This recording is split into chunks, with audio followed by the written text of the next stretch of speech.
Shalom, selamat pagi sahabat Petra. Sungguh berbahagia saat ini saya bisa kembali menyapa sahabat Petra semua dimanapun sahabat Petra berada melalui embun pagi hari ini. Sahabat Petra yang terkasih dalam Kristus, sudahkah Anda mengasihi orang lain hari ini? Pada embun pagi hari ini tanggal 5 Oktober 2023, kita bersama akan membuka hari dengan sapaan sabda Tuhan. Bersama saya, Pendeta Elizabeth Emilia Putri dari GKJ Rewulu.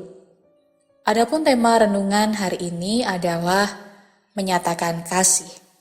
Berdasar dari bacaan Keluaran 23 ayat 1 sampai 9. Mari sebelum kita menerima dan merenungkan sabda Tuhan, kita siapkan hati dengan merendahkan hati di hadapan Tuhan. Bersama mari kita berdoa. Hati kami berlimpah syukur dan sukacita kepadamu ya Tuhan, atas setiap kasih dan kebaikan-Mu yang senantiasa kami rasakan. Kami juga mengucap syukur Engkau telah membangunkan kami di pagi hari ini dengan keadaan baik. Pada saat ini ya Bapa, kami bersama-sama akan memulai hari dengan merendahkan hati untuk menerima sabda Tuhan. Roh Kudus menerangi setiap hati kami, memampukan kami untuk mendengarkan firman Tuhan dengan baik dan mampu melakukannya di dalam kehidupan kami. Hamba-Mu yang Kau pilih untuk menyampaikan kebenaran firman Tuhan, dengan segala keterbatasan, kiranya Tuhan menolong dan memampukan. Di dalam nama Tuhan Yesus Kristus, kami berdoa. Amin.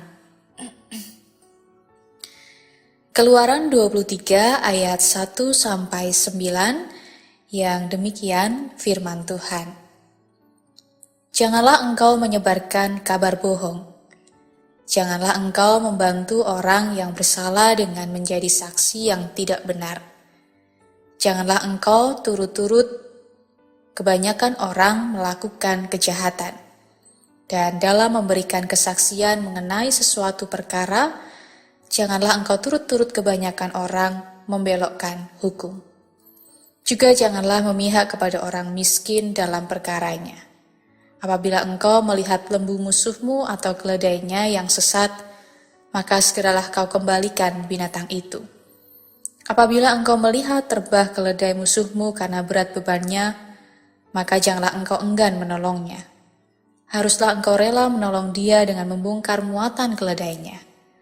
Janganlah engkau memperkosa hak orang miskin di antaramu dalam perkaranya. Haruslah kau jauhkan dirimu dari perkara dusta. Orang yang tidak bersalah dan orang yang benar tidak boleh kau bunuh, sebab aku tidak akan membenarkan orang yang bersalah. Suap janganlah kau terima, sebab suap membuat buta mata orang-orang yang melihat dan memutarbalikkan perkara orang-orang yang benar. Orang asing janganlah kamu tekan, karena kamu sendiri telah mengenal keadaan jiwa orang asing, sebab kamu pun dahulu adalah orang asing di tanah Mesir. Menyatakan kasih. Saudara yang terkasih, di zaman sekarang ini semakin marak ketidakadilan dan penyebaran berita yang tidak benar. Akhir-akhir ini jikalau saudara melihat pada berita ataupun video-video yang ada di TikTok ataupun YouTube dan lain sebagainya, ada sedang muncul kasus kopi sianida, yaitu antara Jessica dan Mirna. Di mana kasus ini muncul kembali karena tayangnya film dokumenter di Netflix yang berjudul Ice Cold Murder Coffee and Jessica Wongso. Di mana film ini menceritakan kembali tentang peristiwa pembunuhan Mirna yang katanya dibunuh oleh sahabatnya sendiri yaitu Jessica melalui minum kopi yang diberi sianida. Namun setelah adanya film tersebut muncullah kejanggalan-kejanggalan tentang kebenaran. Apakah benar Jessica yang membunuh Mirna? Karena banyak hal yang dianggap tidak masuk akal, bahkan tidak adanya dilakukan otopsi, sehingga muncul pertanyaan dari mana bisa diputuskan bahwa Mirna ini meninggal karena minum sianida. Pada dasarnya saya tidak akan membahas film atau peristiwa itu terlalu jauh. Namun ini yang menjadi contoh kenyataan bahwa dalam kehidupan kita masih banyak ketidakbenaran, ketidakadilan, serta kebohongan. Di tengah dunia yang semakin tidak jelas ini, dalam bacaan kita ingin mengajarkan kepada kita untuk bagaimana caranya hidup menebarkan kasih bagi sesama, termasuk musuh dan orang asing. Yang pertama adalah sikap terhadap sesama dalam suatu perkara. Ayat 1-3 dan ayat 6-8 merupakan pedoman sehubungan dengan sikap terhadap sesama dalam suatu perkara. Ini menunjukkan bahwa sejak dulu sudah ada masalah-masalah yang dibawa ke pengadilan atau ke hadapan para tua-tua untuk diadili. Tetapi tidak dapat dipungkiri bahwa godaan yang menyesatkan di pengadilan cukup kuat, sehingga kadang keputusan yang dihasilkan justru tidak adil dan tidak manusiawi. Maka umat Tuhan harus berwaspada terhadap godaan tersebut, tidak boleh menyebarkan kabar bohong, tidak boleh membantu orang bersalah dengan menjadi saksi yang tidak benar, tidak boleh turut atau ikut-ikutan atau bersekongkol atau berkomplotan bersama dengan gerombolan orang jahat untuk memberikan kesaksian palsu atau sesat dengan maksud membelokkan hukum. Tidak boleh memihak kepada orang miskin secara tidak adil, baik karena merasa kasihan sehingga membelanya secara buta, atau sebaliknya merebut keadilannya hanya karena dia miskin. Tidak boleh menghukum siapapun orang yang tidak bersalah dengan alasan atau manipulasi apapun. Tidak boleh memutarbalikkan keadilan karena suap. Intinya adalah siapapun baik masyarakat biasa maupun para penegak keadilan dan pengambil kebijakan tidak boleh memanipulasi keadilan dengan cara atau atas alasan apapun. Peliharalah kasih dan keadilan. Jadi umat Tuhan dulu dan sekarang diminta untuk bersikap adil kepada sesama, baik dalam suatu perkara maupun dalam kehidupan sehari-hari. Kita memang diminta untuk saling mengasihi, tetapi kasih tidak boleh membutakan mata kita dalam bersikap atau dalam menghadirkan keadilan. Kita memang butuh uang atau materi, tetapi uang atau materi tersebut tidak boleh membutakan mata kita untuk menegakkan keadilan. Dan Yesus berkata, jika ya, hendaklah kamu katakan ya, jika tidak, hendaklah kamu katakan tidak.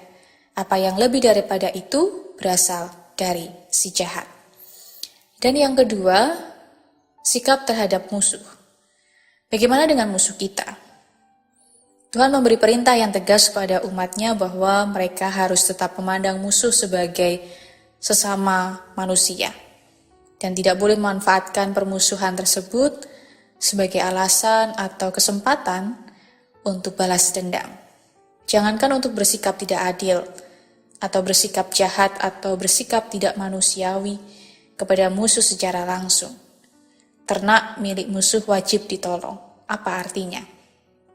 Tuhan sebenarnya tidak menghendaki permusuhan dipelihara di tengah-tengah umatnya, karena hal itu tidak baik untuk kehidupan bersama mereka. Setiap orang harus mengendalikan dirinya untuk tidak membalas dendam kepada musuhnya, termasuk kepada ternak milik musuh. Jadi kalau ternak atau binatang saja wajib ditolong, apalagi sesama manusia, sekalipun dia adalah musuh. Intinya adalah siapapun tidak boleh memanfaatkan permusuhan sebagai alasan untuk bersikap tidak manusiawi terhadap sesama. Peliharalah kasih dan keadilan. Lalu yang ketiga, pada ayat yang ke-9, sikap terhadap orang asing. Dalam banyak komunitas, termasuk di tengah-tengah bangsa Israel, selalu ada orang asing atau pendatang. Salah satu persoalan klasik di sini adalah memperlakukan orang asing atau pendatang tersebut secara tidak adil dan hampir tanpa kasih. Itulah sebabnya Tuhan memberi pedoman bagi umatnya tentang bagaimana seharusnya bersikap kepada orang asing yang ada di tengah-tengah mereka. Orang asing janganlah kamu tekan, karena kamu sendiri telah mengenal keadaan jiwa orang asing, sebab kamu pun dahulu adalah orang asing di tanah Mesir. Alasannya cukup sederhana tetapi amat mendasar, sebab kamu pun dahulu adalah orang asing di tanah Mesir. Dari dulu sampai sekarang ada berbagai cara orang yang merasa diri sebagai masyarakat asli atau pribumi, untuk bersikap sesuka hati atau seenaknya saja atas orang asing atau pendatang, mulai dari mempersulit urusan mereka, kesempatan yang amat dibatasi bagi mereka untuk terlibat dan mengembangkan diri dalam komunitas kita. Sindiran-sindiran yang memojokkan mereka hingga tindakan-tindakan yang menindas para pendatang. Intinya adalah kita tidak boleh bersikap tidak adil kepada sesama dengan alasan pribumi ataupun pendatang. Peliharalah kasih dan keadilan. Saudara yang terkasih, pada zaman sekarang ini kasih dan keadilan menjadi barang yang langka. Ada banyak faktor yang membuatnya langka. Salah satunya yang paling dominan adalah faktor uang atau materi, atau apapun yang dapat dipakai untuk suap atau korupsi. Oleh sebab itu, kita harus waspada, kita harus menjaga diri kita agar tidak terjerumus dalam praktik haram tersebut. Karena dapat membutakan mata kita, sehingga kita bersikap tidak adil dan atau tanpa kasih terhadap sesama. Hal inilah yang mau diingatkan oleh firman Tuhan yang ada di ayat 8, ayat hafalan pada saat ini. Suap janganlah kau terima, sebab suap membuat buta mata orang-orang yang melihat dan memutarbalikkan perkara orang-orang yang benar. Jadi, bagaimana seharusnya bersikap terhadap sesama, termasuk musuh dan orang asing? Ya, bersikaplah adil tanpa kehilangan kasih. Nyatakanlah kasih dengan tetap menjunjung tinggi keadilan. Amin. Mari kita berdoa. Kami bersyukur ya Tuhan untuk sabda-Mu yang kami dengar pada saat ini. Tolonglah kami untuk menyatakan kasih dengan melakukan keadilan dan kebenaran di dalam kehidupan kami. Kami mampu membagikan cinta kasih kepada siapapun di antara kami, sehingga kasih Tuhan pun nyata melalui kehidupan kami. Pada saat ini kami akan memulai hari kami dengan segala aktivitas, pekerjaan, pelayanan, dan rencana-rencana kami pada hari ini. Kiranya Tuhan senantiasa menolong dan memberkati kami, sehingga kami mampu melakukan segala tugas tanggung jawab kami dengan baik. Dan mampukan kami untuk menjalani hari ini penuh dengan kebaikan dan kebenaran.